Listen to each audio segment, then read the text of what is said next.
Yeah, let's do this. So first of all, thank you so much. Like, I'm super excited to be having this conversation with you. One, because I mean, I've followed you a lot on LinkedIn over the past 1 year, I would say, and like, I know what I've learned just from reading some of your blogs and all those emails that come in with the breakdowns for breaking down the strategy and all that. Like, those are super insane. Like, it's super insane. I really love that. And I think for me also, like I put on LinkedIn yesterday, is that one big thing as a content marketer is that you can't even just track sometimes. Dark social just seems to be like it, in the end, really attribute all you want.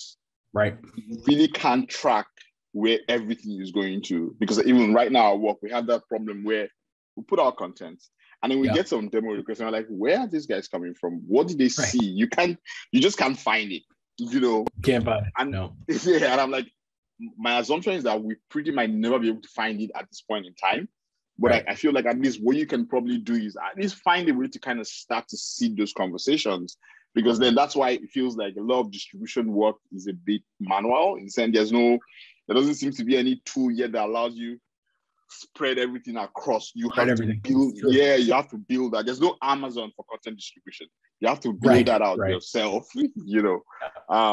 So basically, like I said, we'll kind of start off with just kind of give us a brief introduction of Ross, and then we'll talk about how you all run content distribution, talk about the modern content marketing team, and I also kind of ask why we don't have a content strategist in that team, or is one of them a content strategist?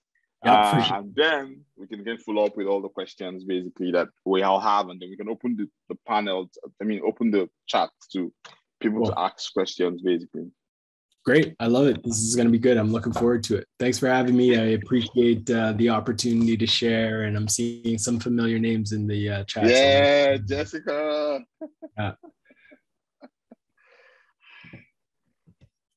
Let's go. Let's start off. So let's start off with basically who's Ross, like, and why? Yeah. I mean, who's Ross, and how did you end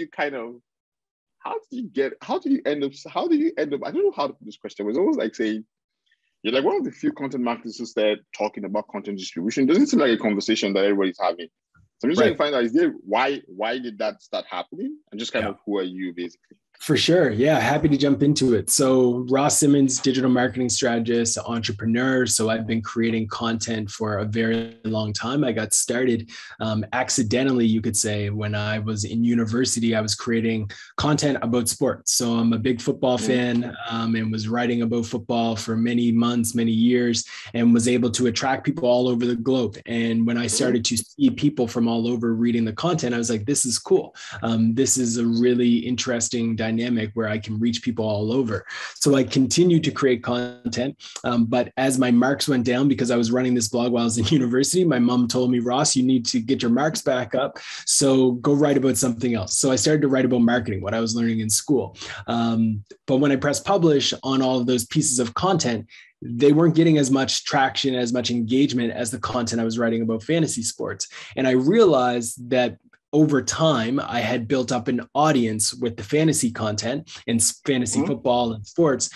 So it was easier for me to get traction on it. But on the marketing side, I had no audience. And that's when the light bulb went off that distribution is actually more important than just creating. Because some of the content I was writing about marketing was gold. I am not humble enough to say it wasn't great. Like, it was great content, but I didn't have the distribution to get that content in front of the right people. So when I started to focus on distribution, and I started to take that content and share it in Growth Hackers and share it in inbound.org and share it in various communities where marketers were already spending time, I started to see, wow, this is starting to take off. People are starting to connect with the content. People are starting to resonate with it. This is the opportunity that I have in front of me. Let's continue down this path. And that's when the game changed. And I decided that I was going to focus on distribution. So you fast forward, I think maybe 8, 9, 10, I don't know how long it's been since I started and when that was now. I'm not going to age myself too much.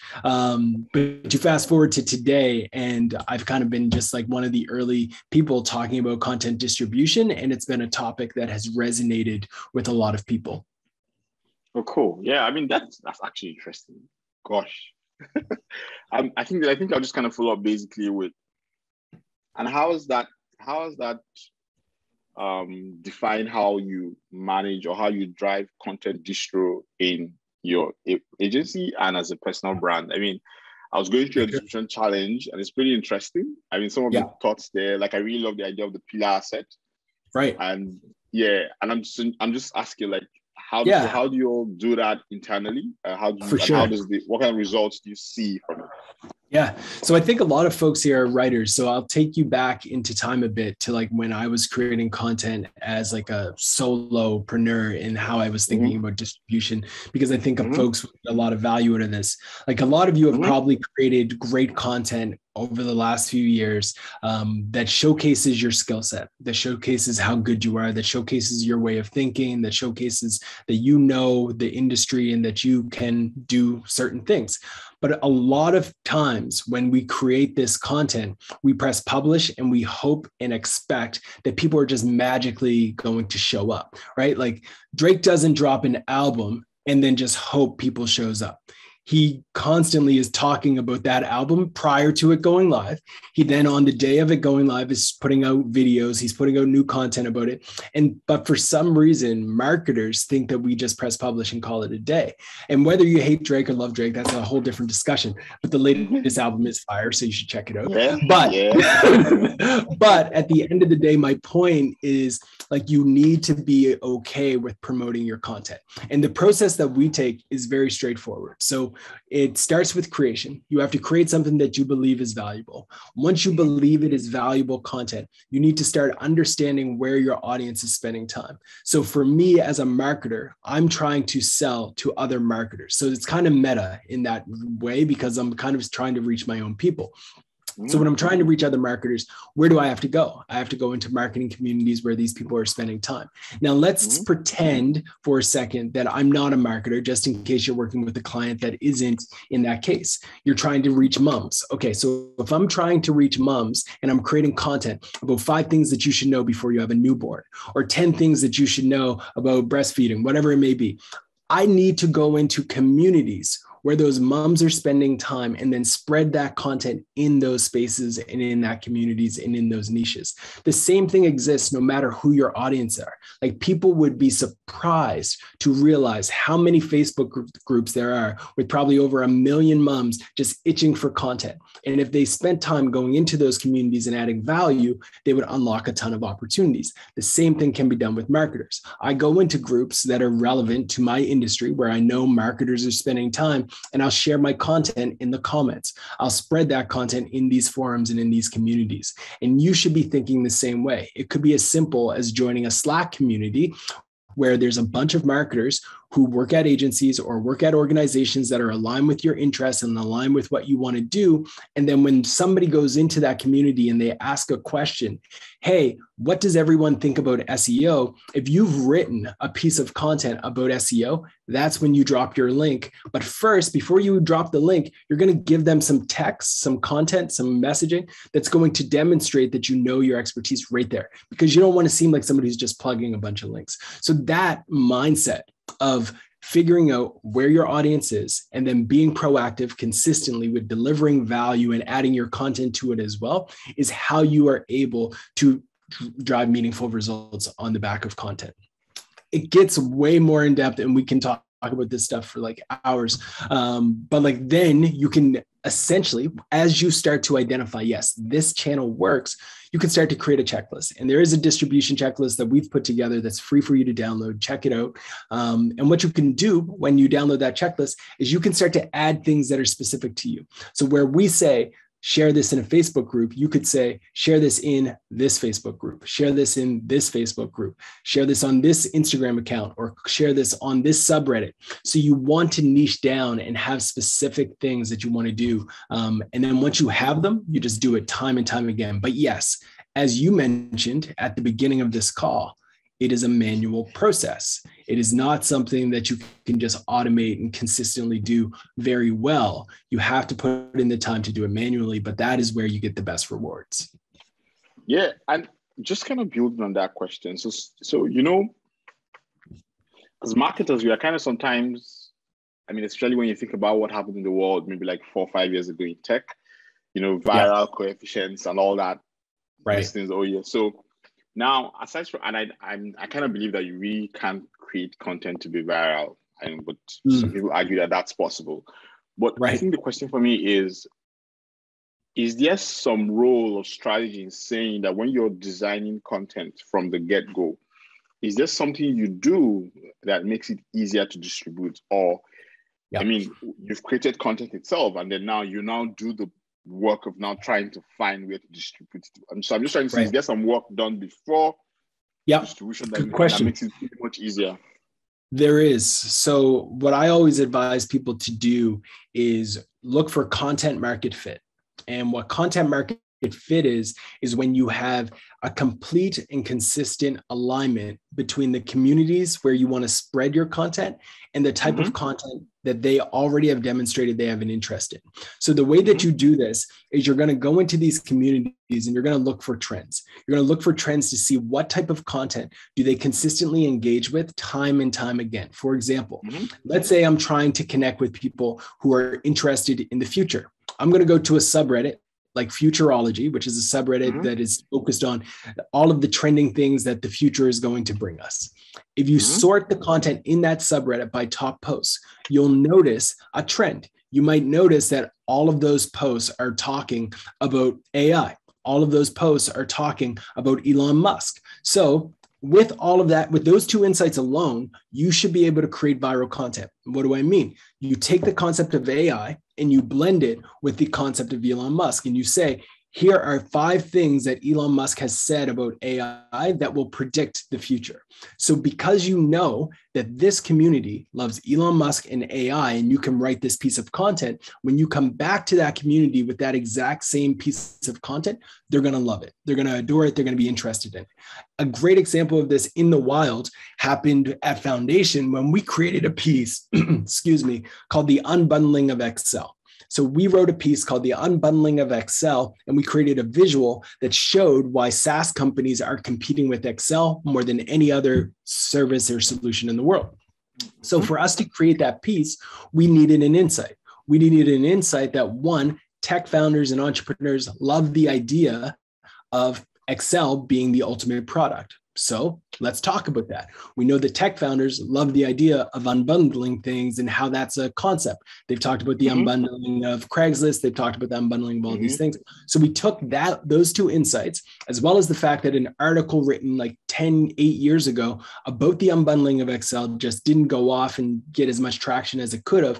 We used all of that insight to say, we need to create an up-to-date piece on this concept. We created and it took off. We got thousands of shares, thousands of likes, thousands of visits. We actually closed thousands of dollars of new revenue on the back of it. And we now knew we had content market fit. So what did we do 6 months later? We created a new piece. It was called the Unbundling of G Suite. What happened? The exact same thing. So with time, we could create the unbundling of Facebook, the unbundling of LinkedIn. We could do the unbundling of MySpace, of all of the different things, and we would probably generate results. Now, someone listening to this is probably going to take that idea and go and run with it. Salute, do it, feel free. You have the thumbs up to go for it. But yeah, I think those are the things that you want to do. You want to embrace that concept and that idea. Yeah, that's cool, actually. I like the idea of content market fit. It almost feels like it almost feels like you can just a growth hack itself. Like you start early on, start saying to yourself, like, will this work or would it not work? Because I guess as content marketers, especially in a world where we've been so primed to think of SEO first. I mean, we're always thinking of SEO. So you now just say, you know what, just create content to fit into the keyword when really, and then that's not what your audience wants to see. You're just solving for Google. You're not solving for your audience. Right. Everyone, I kind of shared the content distribution framework from Ross in the chat. So in case you want to check it out, he kind of has broken down its own channels, video promotion, online communities and all. So you can check it out. Now, just going on to the next question I had was, I had read this article and I actually shared in my newsletter yesterday about the modern content marketing team. Yes. And I think for me is just to kind of ask 2 questions like, how did you come up with that? Yeah. Why is the role of, maybe you probably answered this a bit already, but like why in the future, do you think that the content promotion role will still be a conversation, or literally starts to become almost like a front end conversation that happens together with the content strategist? Right. So is a content promotion specialist a content strategist, or are they two different roles?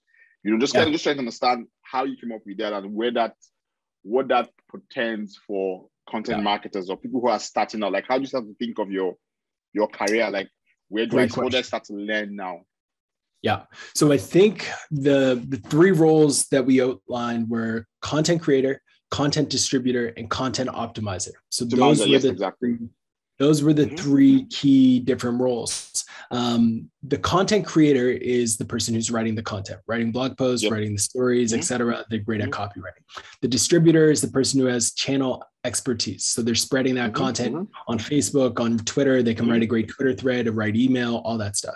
Then the optimizer has the ability to understand SEO. They have the ability to understand conversion rate optimization, setting up landing pages to get leads, all that good stuff.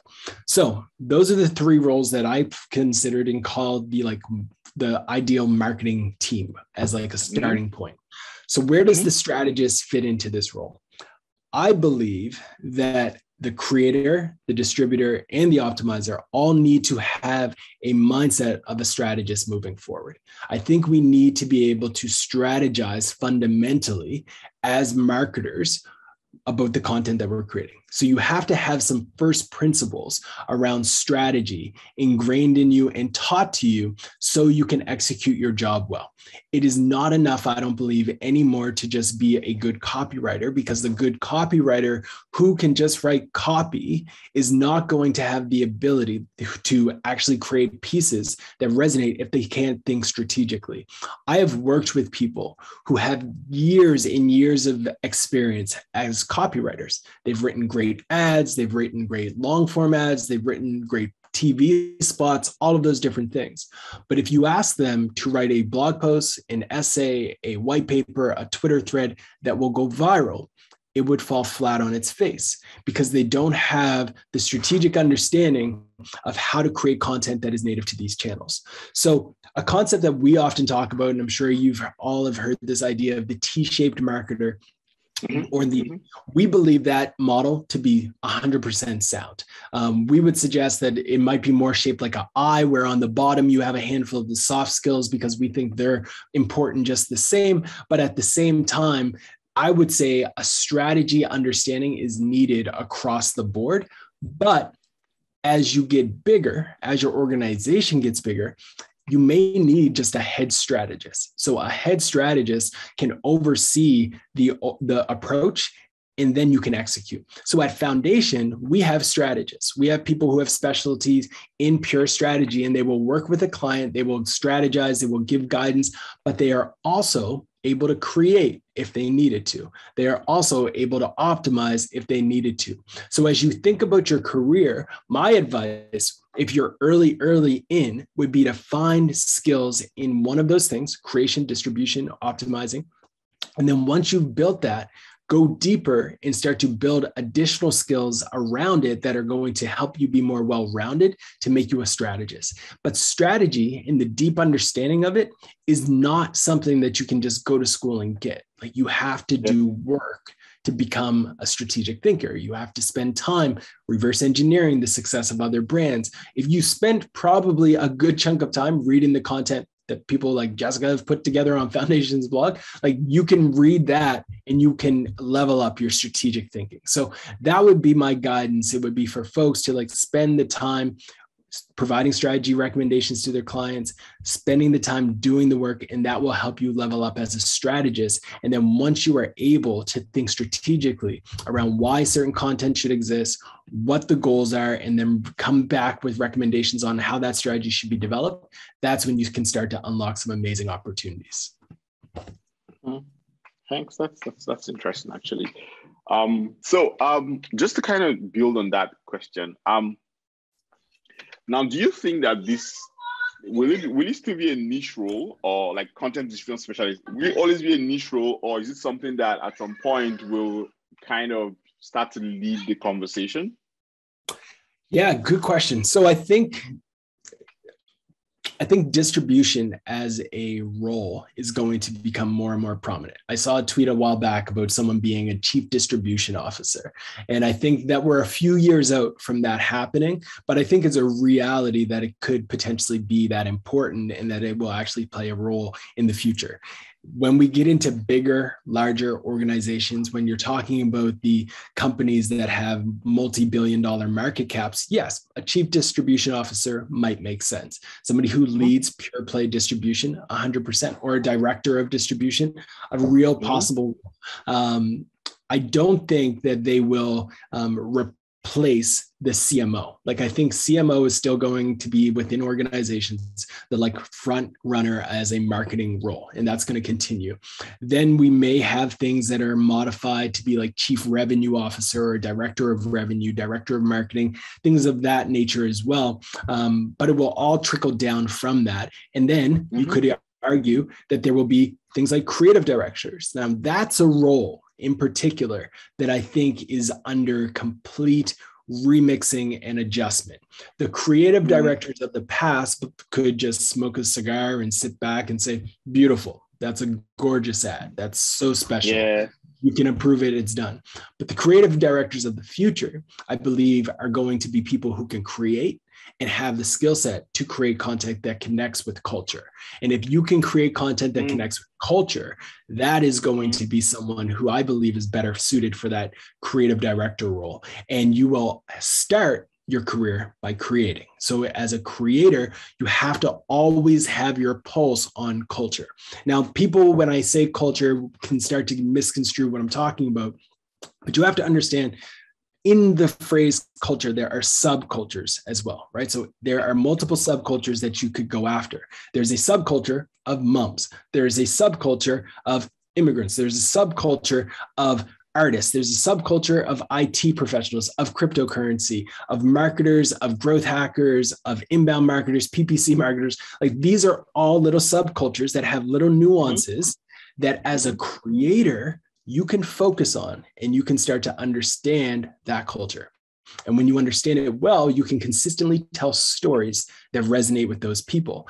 I can say with confidence that tomorrow, if you said, Ross, I will give you $500 if you can create a viral post on fantasy sports, that I could do it without question, because I get that culture. If you said, Ross, I'll give you $500 to create a post tomorrow that will resonate with moms, might take me a little while, right? Like, I'm going to have to spend time ingrained in that culture to understand it, to understand the nuances of it. And then I could probably create a piece, but it's not going to take me a day, right? So you have to find, I believe, creators who have expertise in cultures. And what I would advise people to do is to view this the same way you would view a niche. So the riches are always in the niches. That's the saying that everyone has heard.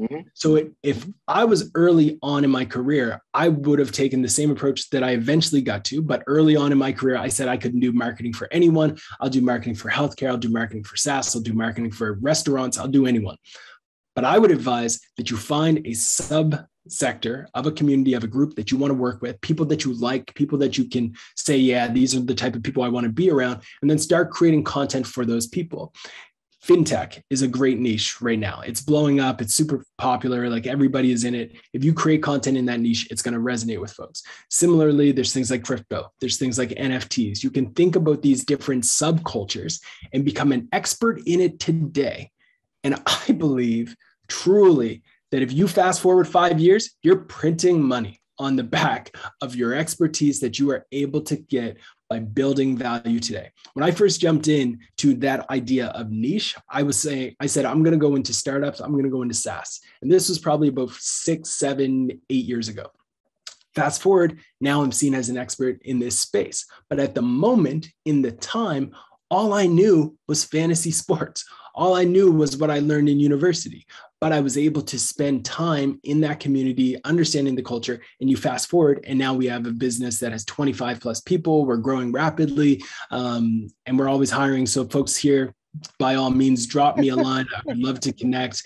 We hire fully remote all over the globe. So that's going to be my shameless plug. But if you are a writer, a creator, a distributor, please send me a note, drop me a line.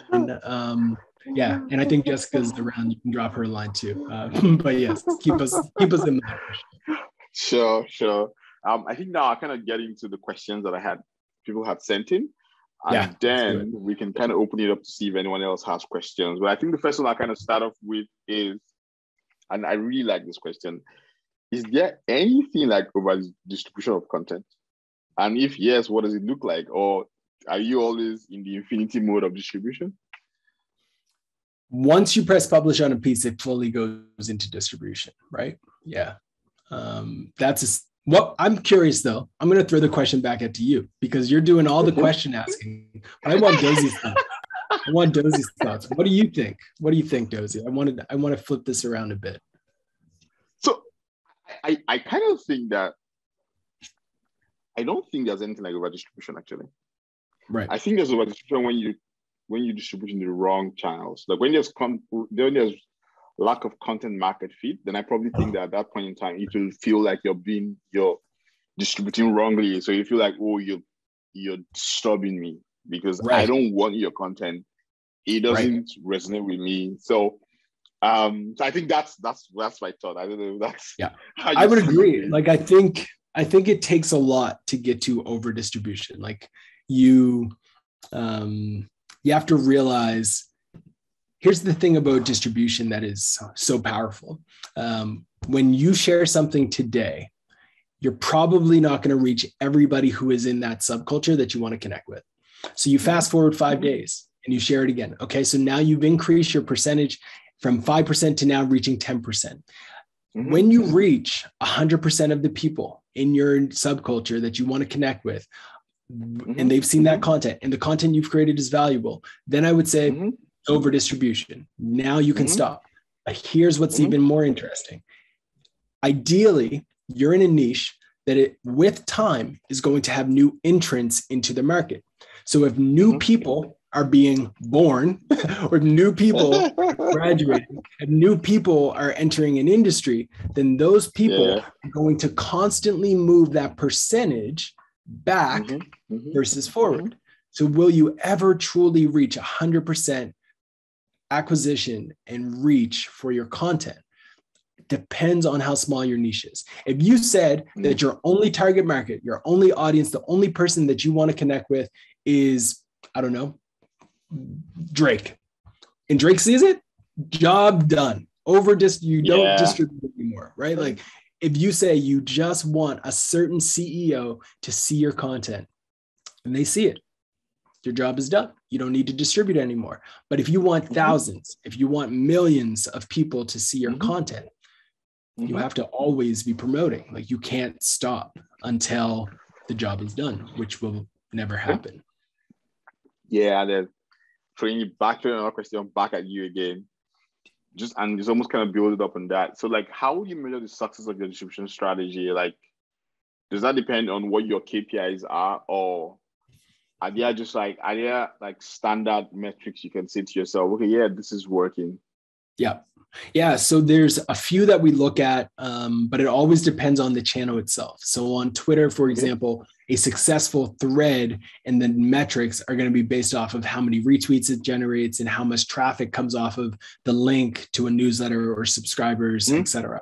So we would measure things like that when we're distributing something on Twitter versus a Facebook group. We're going to measure how much traffic did we get from a referral standpoint on traffic.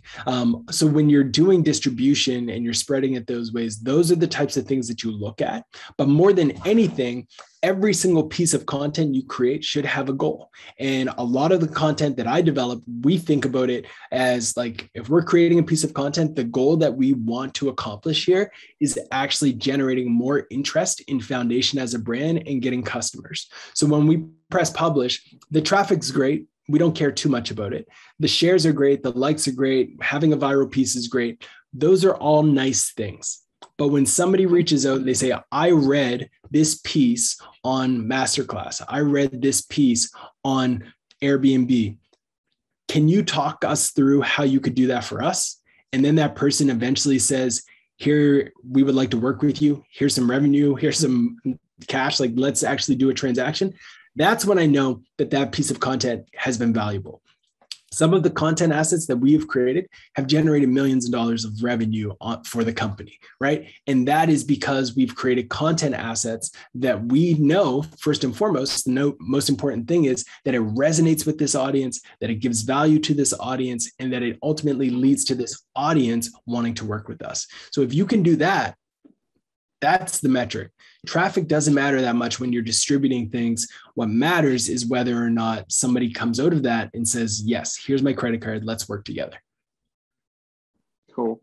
And then basically, I kind of build up on that and ask, like, so how long can a content team go without distribution? I mean, like, how long do you think you can get away without it doing that? So you'd be surprised, like content teams do it every single day. Like it's like my mantra to help organizations realize that they are broken in the fact that they just press publish on content all the time and are left wondering, why aren't we getting that much traction? Why are we getting a bunch of traffic? Like people literally will publish content for months on months, years on years, and then be curious around why they're not getting any traction, but they don't promote it anywhere. They'll write a white paper and then they will send it to their existing customers, but they get no new business and they think, this isn't working.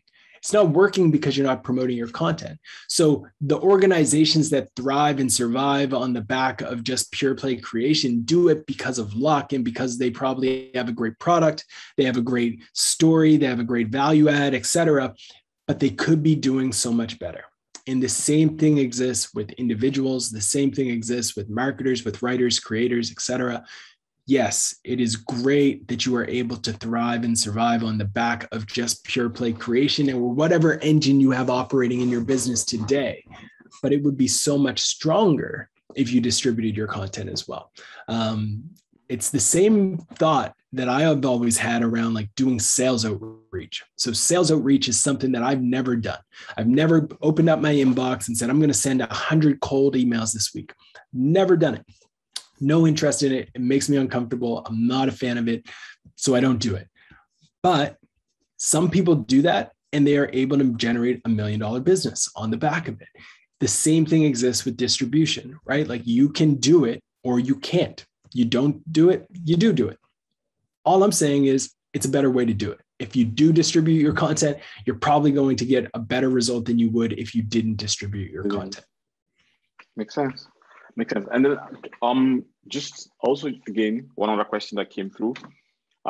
You probably talked about this a bit, but just let's go deeper into it. Like, are there any traits or skill sets that a content writer, early stage content marketer needs to kind of adopt or learn to start to say, you know what, I'm trying to build up my content distribution skills and all that? Like, what are the things, like, so if someone wants to apply for a role as a content distro in Foundation, what would you be looking out for?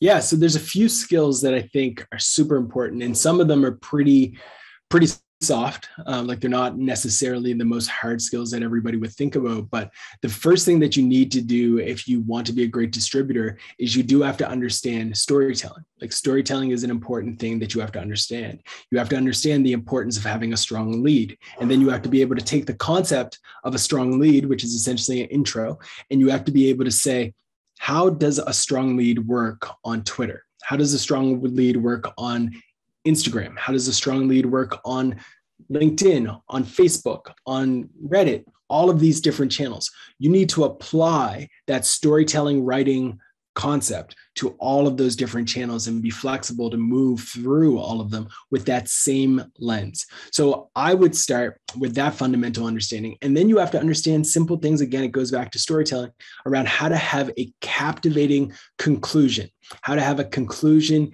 a wrap up, a end statement that hooks people into wanting to learn more. Again, this goes back to the fundamentals of storytelling.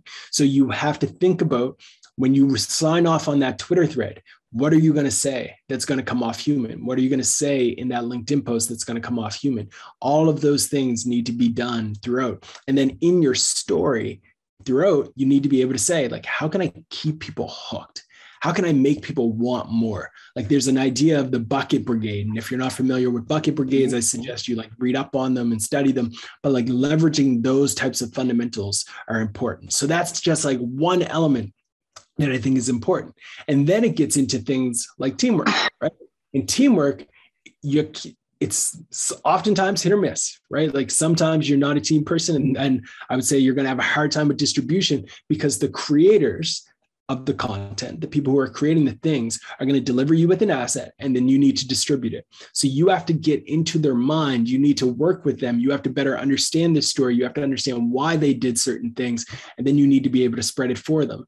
Then you also want to be able to build teams or build a relationship with the people around you so you can say, hey, team, can you promote this as well? Hey, CEO, can you share this on your Instagram? Can you share this on your LinkedIn? Share this on your Twitter? And that happens through relationship management. So you need to also build skills around relationships. Of course, timeline management is another simple thing that you're going to have, because if at the end of the day, if your content creation team is pressing publish on a piece of content and you're not good at managing your time, you have to promote it when it goes live. So how are you going to do that? Are you going to be able to do that? Those are things that you want to be able to do. So those are some of the simple things that I would say are important when it comes down to it. But more than any of those, the thing that you need to look for in someone who is good at distribution is a natural curiosity. And the best way to see if somebody is naturally curious is to see what type of things they are doing in their spare time. If on a Saturday, they are coming to a chat between marketers and listening to that, they're probably pretty curious people. So shout out to everybody who made the time to come out. Like, I think that's awesome. That's amazing. But like, those are the types of people that you want to work with. Those are the types of people who you would be interested in having within your org. That level of interest and growth and personal development are the things that truly separate the best from the rest. And if you can put in the time, if you're willing to make that effort consistently and you are willing to do it, you're going to find separation. You're going to find separation from your peers. You're going to find separation in the industry, and eventually it will pay you back in dividends significantly. Cool. Thanks. So I think for me, like the last two questions before I open it up to everyone else. How does one decide between paid and organic content distribution? And is there a function of your revenue stage as a business, or just the amount of budget you have, or can you just focus on one for a really long time? Yeah, pretty much so when you create a piece of content, it's going to take you however long it takes to create, right? So when you create a piece, it might take you a little bit less time than it takes me. It might take you a little bit more, it might take you a little bit less. Either way, that's the amount of time it takes to create it. Now, once you've created that piece, that has become essentially sunk time. It's done. It's over. You've created it. If you put an hourly rate to your time, that time has been done. It's been completed. It's over. You now have infinite time to distribute that content. So one day after you press publish, you will probably have, let's say, 30 minutes or an hour of promotion time. The day after that, you might have an extra 15 minutes where you're promoting that same article. You fast forward another 2 weeks and you may have promoted it another 2 hours, another 3 hours. You fast forward another 2 months, you might have added an extra 5 hours to it because you've been spreading that out over multiple different weeks. So over time, distribution should outweigh the amount of time it took you to create something. If you take 2 hours to create something, you should probably spend 20 hours over the course of a year or 2 years promoting that same thing.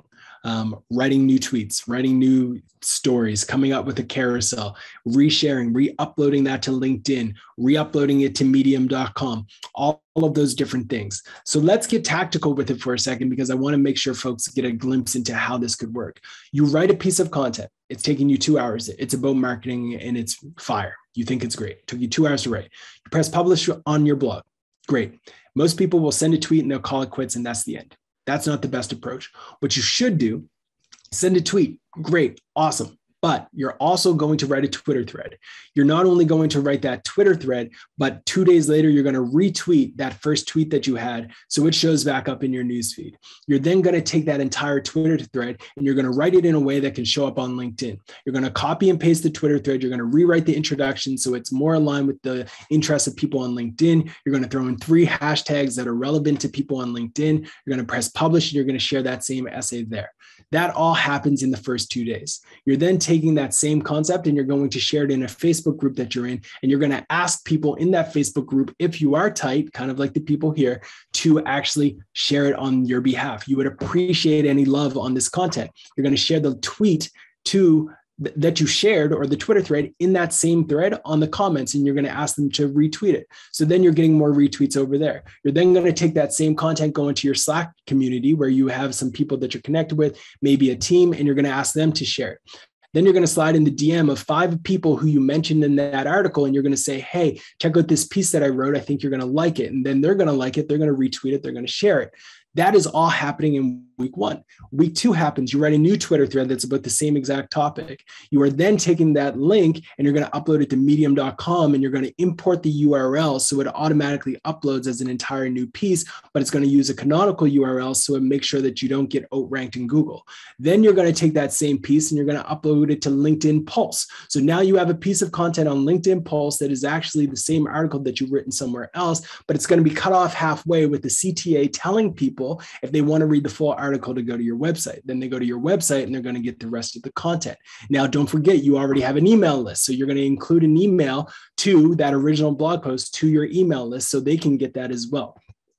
You're going to be updating your signature over the last 3 weeks as well that says, check out my latest blog post, and it's going to have a link to that blog post that you've written. So everybody who you write an email to is also seeing that in your signature and potentially clicking it. So all of these people are now getting access to your content. This all happens in month 1. You fast forward, you're now going into a subreddit and you're sharing this content. You're now going into a Quora question where somebody asked a question like, what are the 6 things I need to know as a marketer? And you're answering that question in Quora using snippets from your blog post, and then you're linking to your blog post as well. That's just the beginning. I could continue for the next 2 hours talking about different things that you could do to promote your content, but I think you folks should get the idea from here. There is no limits to the amount of ways that you can distribute your content. Whoa. I'm going to rewatch that again and again and again. Love it. I'm going to freaking rewatch that again. And then I think the last question from me here is, would you mind sharing like the past 1 year, like in terms of content distribution, like what are the biggest lessons you all have learned internally from that foundations? And, for sure, like what has worked, what hasn't worked. And I mean, we also understand like the context that that's an agency, but just to kind of get the sense of what's working for you and what isn't working right now. Yeah. So the biggest lesson that I would say I've learned is every channel can work. Every single channel can work. Twitter can work, LinkedIn can work, Facebook can work, Reddit can work, TikTok can work, Snapchat can work, YouTube can work. All of the channels can work. The question is whether or not you have the time or money to make those things work. So as I went on that monologue about all the different things that you could do, you have to recognize this is a wise word that my dad once said. He said, it's better to have 1 good kid than 2 bad ones. And the same thing applies to social media, to content. It is better to be really good on one channel than to be mediocre on everything. So find a lane first, become an expert, become great, and then start moving on to the next one. So that has been something that I've also embraced over the course of my career, where I actually in the past would challenge myself to become an expert at a certain channel for a year. So probably 5 years ago, I said, I need to understand Reddit. So I just went all in on Reddit for an entire year. Most recently, I said I need to go all in on Twitter because I started to see like the reach, the market fit for myself was just significant. So I went all in on Twitter. Next year, I might try YouTube. I might go back in. I have experimented with it for a year or so, but I have never doubled down completely. So what I would advise is that you recognize first and foremost, all channels can win, and you just have to figure out where your audience is. But every channel can work. You just need to be willing to put in the time and the work to actually make them work. Now, does this apply for like a SaaS brand? I'm asking for myself right now. Yeah, in the sense that it feels like most of the audience is on LinkedIn. So we kind of double down on LinkedIn. So literally we are, for example, we yet to set up a newsletter. We just kind of put that on pause till late this year, early next year. So we're saying everything we're doing on our blog literally takes you to our LinkedIn page, and our LinkedIn page takes you back to our blog. And so my question is, at some point, I'm beginning to consider Reddit and Quora. Now does that same advice of saying focus on LinkedIn first, do that for like a year, and then start add Reddit and Quora, or is it a question of LinkedIn is your primary 60% work, and then you have other channels that are like experimental, you're experimenting with them here and there, every now and then? Exactly. What would you advise? 80% would be all in on LinkedIn, owning it, making us the best brand on LinkedIn. I just shared a link in the chat about Gong that does a great job at this. Like, become excellent on LinkedIn and be known as being excellent on LinkedIn. And then once you have accomplished that, move on to the next channel, but also start to experiment while doing it. So 80% of effort, LinkedIn. And then certain portions will be allocated to taking that LinkedIn content and spreading it in other ways. So I would advise, you go all in on LinkedIn, and then don't be afraid to spread it a little bit to other channels as well. Cool. Thanks. So I think now I'll kind of let it open. Anyone else has questions? I know Akinyede already has his hands up. I don't know if you want to type it on, I shall allow you to talk. Cool. There was one question from Chandrish, I believe. What are some KPIs businesses can set to measure the effectiveness of content distribution? So we did talk about this a little bit, but primarily like referral traffic is something that you want to focus on from that various channels that you're on. You want to look at like whether or not the channels that you're distributing on is actually sending net new traffic. So if you're not seeing net new traffic from Quora, Facebook, those URLs, Reddit, etc., then you can clearly demonstrate that this isn't necessarily working for you. And if you have analytics and attribution set up appropriately, which can be complex and sometimes overkill, you could set up a bunch of events to make sure that you're tracking whether or not leads or net new customers are coming from some of these channels as well. Now, that's when you get into some detailed like bookmarking, cookies, etc., using the tools like HubSpot, etc. So it might be overkill, but it comes down to your budget. But I would focus primarily on referral traffic as an easy one. And then if you wanted to get deeper, you can go into attribution of leads, customers, sales, etc., that type of thing. Yeah. Anyone else has questions? You could just type it into the Q&A, and then Ross will take it. Right now, all I'm doing is just moderating. Like, thank you. This has been so interesting. Like, my mind is blown. Awesome. Like, gosh. Love to hear it. That's awesome. I want to say thank you for having me. Thanks for running this, for bringing everyone together. Like, we need more things like this to help elevate the industry, to help elevate the culture. And I appreciate you bringing this together and making it happen. I came out with a hot take on Twitter a few months back about Nigeria being the next place for great tech talent. And I was 100% serious on that. And I still believe it wholeheartedly. So thank you for doing this. Really appreciate it. Yeah. Thanks so much. I mean, it's been an interesting journey so far. I mean, we have the community is growing, have some amazing folks on there. Everyone is really pumped, pushing themselves, which is good, which is amazing for me, because like, I'm just like, you know what, at some point we have to kind of get together and get this right together, you know? It's true. So, so thanks. I mean, thanks actually for just being so warm and great throughout the process of just getting in touch and getting this all set up. So at this point in time, I'll just kind of say thank you again and have a great weekend. Thank you for having me. Pleasure. Thanks, Chief. We'll be chatting. Cheers. All right, man. Cheers. Yeah. Everyone. Ciao. Bye, everyone.